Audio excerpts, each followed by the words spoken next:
Hey everybody, what is going on? I hope you guys are all doing well, and welcome to another tutorial video. In this video, I'll be explaining to you guys how you can verify your Cash app or your identity within Cash App. So let's get right into it. Now, verifying your identity is needed for several reasons, such as sending or receiving more than $1,000 over a 30-day rolling period, sending or receiving $1,500 in total, ordering a Cash App card, buying Bitcoin or stocks, as well as sponsoring someone between the ages of 13 and 17. Now, I am going to be using this official support, help, guide, whatever you want to call it, from Cash App because I don't have it enabled in my region.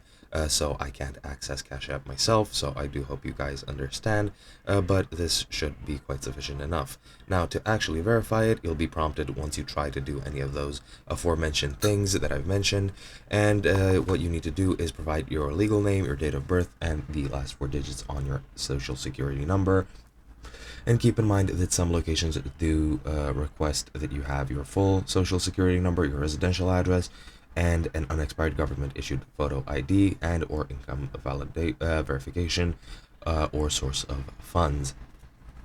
Now, once you've done this, you can verify your identity and check the verification process. If you go to your profile at the top right, you can choose security and privacy, continue to the identity verification, and if you've been verified, it will say verified, and if you've not been, you can select verify to continue with the process. And once you enter and give them everything they need, you should be good to go. And that's pretty much it. Hope you guys enjoyed, and I'll be seeing you guys in another video.